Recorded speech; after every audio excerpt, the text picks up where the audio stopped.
جو بھی یہ عمل کرے گا مالا مال بھی ہو جائے گا، اگر بے روزگار ہے تو روزگار کے دروازے کھل جائیں گے، اگر بے آسرا ہے تو آسرا ملے گا، بیمار ہے تو شفا ملے گی، بے اولاد ہے تو اولاد ملے گی۔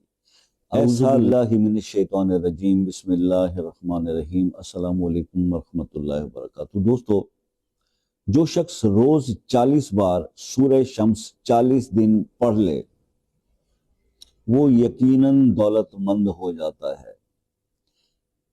یہ عمل، اس کی صرف چند باتیں میں آپ کو اس کے بارے میں بتانا چاہوں گا کہ یہ عمل 40 دن کا عمل ہے، اس کو کوئی 70 دن کر لے، 90 دن کر لے، کوئی پرابلم نہیں ہے، لیکن جتنے زیادہ اس کو کرتے چلے جائیں گے، مجھے یقین ہے ایک بار شروع کر لیا تو آپ اس کو کرنے سے ہٹیں گے نہیں، کیونکہ اس کے کرنے والے پہ تقدیر مہربان ہو جاتی ہے اور اللہ کی رحمتیں برستی ہیں۔ 40 بار آپ نے روز پڑھنا ہے اور 40 دن تک پڑھنا ہے۔ وقت آپ خود مقرر کر لیں، یا صبح تہجد کا یا عشاء کا۔